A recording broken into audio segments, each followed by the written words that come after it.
Hello everyone, तपाईँलाई म एउटा सानो जानकारी दिन चाहन्छु। यो म्याकबुकको डिस्प्ले हो। नर्मली हामीले अथोराइज या अरू पसलहरूमा स्क्रिन चाहिँ क्र्याक भयो भने उहाँहरूले के गर्नुहुन्छ भन्दा फुल एसेम्ब्ली डिस्प्ले नै चेन्ज गरिदिनुहुन्छ, जुन कि त्यो अलिक कस्टली नै पर्छ है।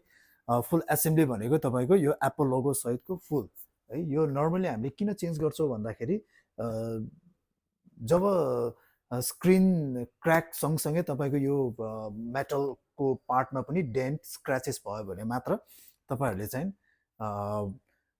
फुल एसेम्ब्ली चेन्ज गर्नुपर्ने हुन्छ। अनि अर्को तपाईँलाई मैले जानकारी दिनुपर्ने के थियो भन्दाखेरि कति कस्टमरहरूको वाटर ड्यामेज केस है, जस्तै कि वाटर ड्यामेज केसमा पनि के हुन्छ भन्दाखेरि तपाईँको यो फुल एसेम्ब्ली चेन्ज गर्नु पर्दैन। जस्तै कि डिस्प्ले पछाडि त्यो फिल्म हुन्छ, वाइट फिल्महरू हुन्छ, यो डिस्प्ले सँगसँगै वाइट फिल्महरू पनि चेन्ज गर्नुपर्ने हुन्छ। र इभन तपाईँको यसमा म्याकबुक भनेर लेखेको हुन्छ, यसलाई चाहिँ बेजल भन्छ। यो बेजल पनि स्क्रिनहरू सबै ठिक छ, यो तपाईँको बेजल फुटेको छ भने पनि यो बेजल मात्र पनि तपाईँलाई चाहिँ एउटा मिनिमम कस्टमा चाहिँ चेन्ज गर्न मिल्छ है गाइस।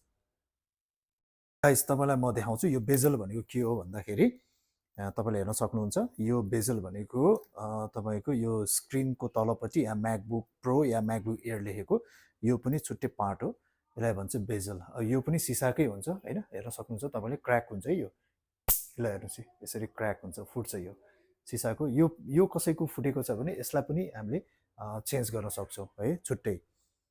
ल तपाईँहरूलाई अब हामीले के देखाउन चाहन्छौँ भन्दाखेरि यो म्याकको स्क्रिन कसरी रिप्लेस गर्छ, कसरी चेन्ज गर्छ, तपाईँहरूलाई हाम्रो सर्भिस सेन्टरमा लगेर देखाउन छ। प्लिज फलो अस।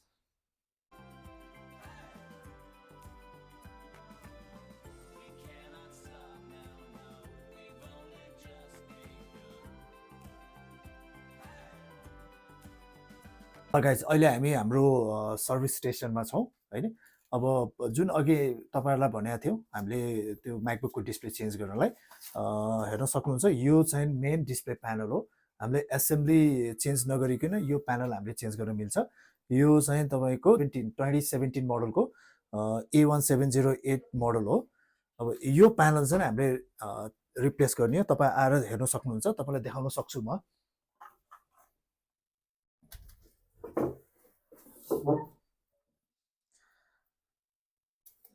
अनि गाइस, यो तपाईँहरूलाई एउटा सानो जानकारी दिन्छु। यो दुईवटा केबल हो, यो स्क्रिन यो प्यानलमा आएको हुन्छ।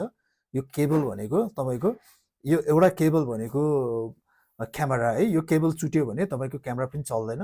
अनि अर्को के छ भन्दाखेरि यो केबल भनेको डिस्प्लेको केबल। डिस्प्ले केबल भनेको तपाईँको ल्यापटप चलिरहेछ, डिस्प्ले केही पनि देखाएको छैन भने one of the major case भनेको एउटा यो केबल च्यातिँदाखेरि पनि तपाईँको डिस्प्ले आउँदैन है। त्यसको लागि चाहिँ यो केबल पनि हामीले रिप्लेस गर्छौँ। ल हेर्न सक्नुहुन्छ गाइस,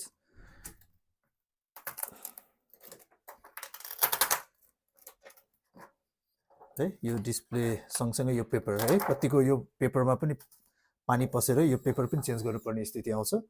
अनि हाम्रो अर्को एउटा डिस्प्ले पनि हामीले रिप्लेस गरिसकेका छौँ है। यो M1 इयर मोडलको हो, यो 2020 मोडलको।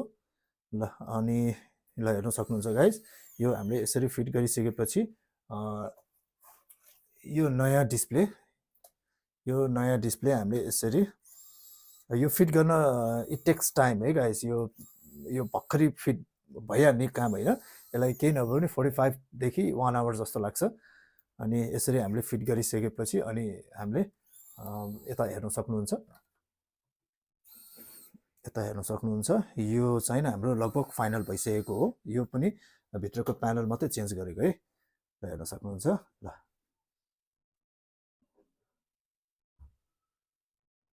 काम अलि टफ नै हुन्छ, यसको एकदम विचार गरेर मात्रै हामीले यसको प्यानल निकाल्ने हो। अनि सानो कारणले पनि धेरै प्रब्लमहरू क्रिएट हुनसक्छ, त्यसले गर्दाखेरि तपाईँको यसलाई अलिक पेसेन्सली हामीले चाहिँ काम गर्नुपर्ने हुन्छ।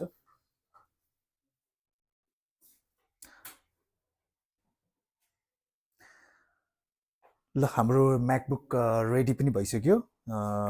अब लामो भिडियो हुने भएको भएर तपाईँलाई मैले अब त्यो पुरै भिडियो देखाउन पनि गाह्रो हुन्छ। अनि अब यो तपाईँले अघि भनेअनुसारको यो बेजल फुटेको भएर यो हामीले नयाँ बेजल पनि चेन्ज गर्न लागेको छौँ।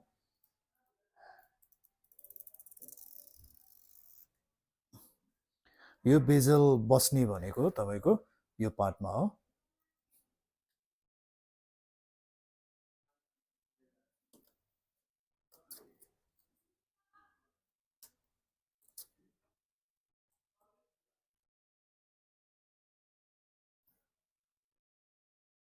ल हेर्न सक्नुहुन्छ यो बेजल पनि एकदम फिट भइसक्यो।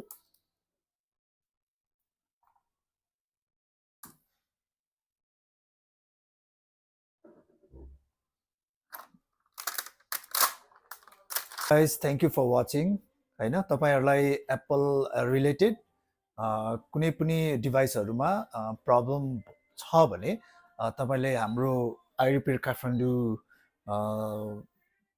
को साइटमा वेबसाइटमा गएर या तपाईँले डाइरेक्टली गुगलबाट सर्च गरेर हाम्रो कन्ट्याक्ट डिटेल्स लिन सक्नुहुन्छ होइन। अनि अघि भर्खरै मेरो सँगै मेरो भाइ एकजना भाइले रिपेयर गरिरहेको यो म्याकबुक यो पनि कम्प्लिट रेडी भइसक्यो। यसको पनि स्क्रिन चेन्ज गरेको थियौँ हामीले, हेर्न सक्नुहुन्छ। हामीले चाहिँ डिस्प्ले जहिले पनि यो स्क्रिन प्यानल चाहिँ कपी राख्दैनौँ, ओरिजिनल नै राख्छौँ।